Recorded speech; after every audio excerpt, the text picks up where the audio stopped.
Madame, Monsieur, bonsoir et bienvenue dans le Grand Nuit Soir. À la une de ce samedi soir à Marseille, un corps calciné découvert près d'une cité à Marseille. L'endroit où le corps a été retrouvé par un passant situé dans le 13e arrondissement de la ville n'est pas connu comme étant un point de deal actif. Nous reviendrons sur la colère des agriculteurs au Salon de Provence.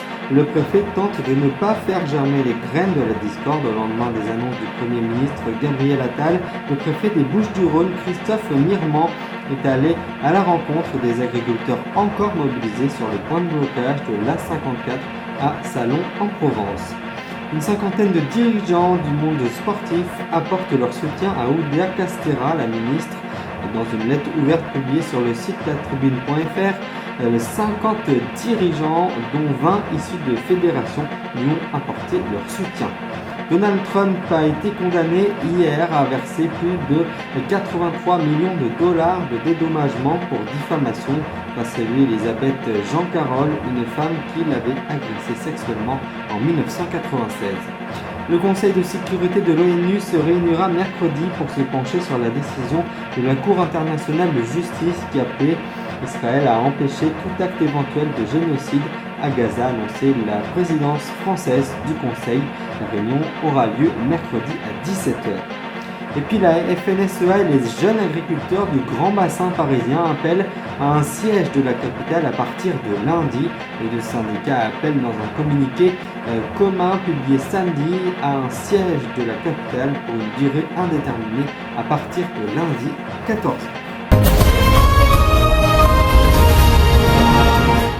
Un corps calciné a donc été découvert aujourd'hui à proximité du parc Corot, une cité des quartiers chauds de Marseille, connue jusque dans le passé récent pour un trafic de drogue, a-t-on appris auprès du parquet et de sources policières ce soir. Le cadavre de cet homme a été retrouvé en fin d'après-midi près d'une copropriété très dégradée du 13e arrondissement de Marseille. C'est la deuxième plus grande ville de France, a précisé la source policière, confirmant une information de BFM Marseille-Provence. Aucune information n'était disponible samedi soir sur l'identité de la victime, ni sur les causes exactes de sa mort, a-t-on indiqué auprès de l'AFP, le procureur de Marseille, Nicolas Besson.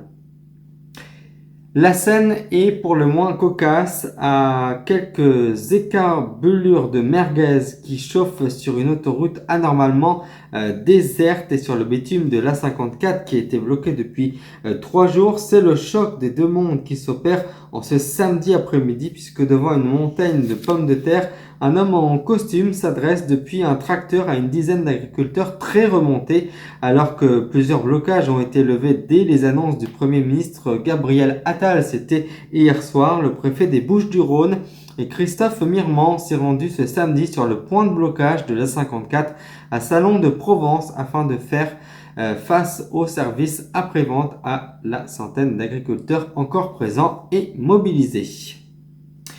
Et puis une cinquantaine de dirigeants du monde sportif ont apporté samedi leur soutien à Amélie Oudéa Castéra sous les feux des critiques depuis sa nomination comme ministre de l'Éducation nationale, a appelé la communauté éducative à prendre le temps de la découvrir. Dans une lettre ouverte publiée sur le site latribune.fr, 50 dirigeants dont 20 présidents de fédérations écrivaient donc en début de soirée aujourd'hui dans le but d'exprimer leur respect et leur reconnaissance envers une ministre qui a su être à la hauteur de sa fonction avec écoute, exigence et leadership.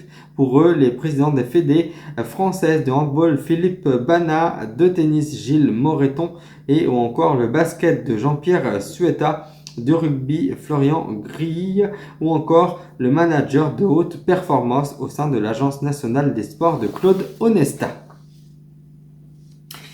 83,3 millions de dollars, c'est le dédommagement que Donald Trump, donc ex-président des États-Unis et candidat à la primaire républicaine, est condamné à verser à Elisabeth Jean Carroll, une autrice et ancienne journaliste, pour avoir diffamé cette dernière durant son mandat.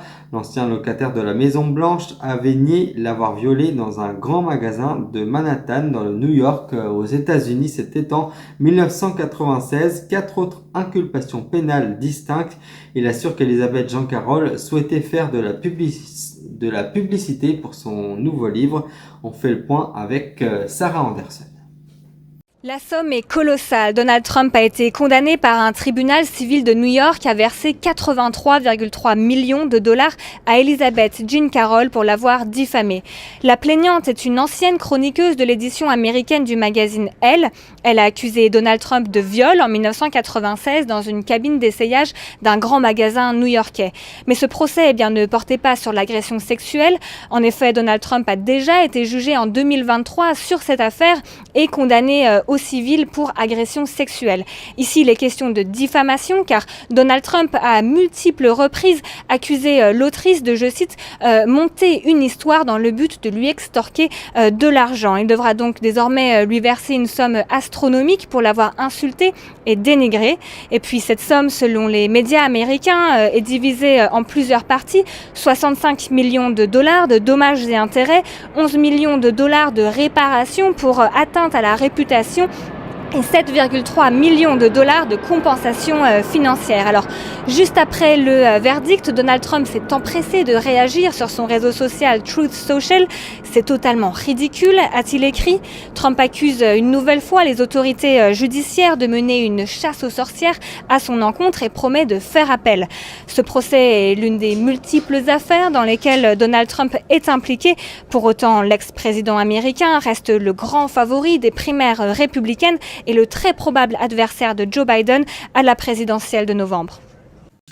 La plus haute juridiction de l'ONU saisie par l'Afrique du Sud qui estime qu'Israël viole la Convention des États-Unis sur le génocide a également demandé à Israël de prendre des initiatives et des mesures immédiates pour permettre la fourniture d'aide dont les Palestiniens ont besoin et c'est urgent. Elle n'accepte cependant pas, elle n'a pas appelé à un cessez-le-feu immédiat dans la bande de Gaza.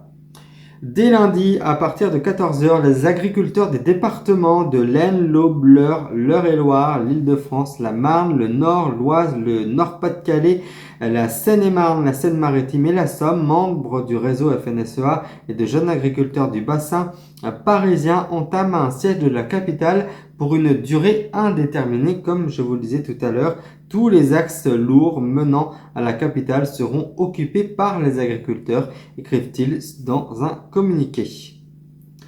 Plusieurs milliers de personnes participent aujourd'hui à Pamiers en Ariège à une marche blanche organisée en mémoire de l'éleveuse et de sa fille qui ont perdu la vie en début de semaine après avoir été accidentellement percutées sur un barrage d'agriculteurs, ont constaté une journaliste de l'agence France Presse. Elle cite qu'il y avait foule considérable lors de la marche blanche. La solidarité et l'émotion ont dépassé l'Ariège et le monde de l'agriculture, a déclaré Philippe Lacu, président de la Chambre d'agriculture de l'Ariège, lors d'un point de presse avant le début de la marche.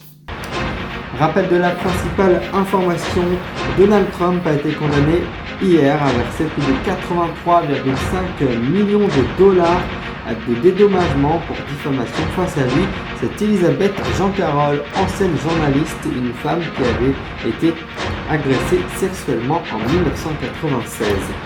C'est la fin de ce 20h, on se retrouve demain dans le Grand News midi et dans le Grand News soir. Je vous souhaite une très belle soirée, à demain 13h.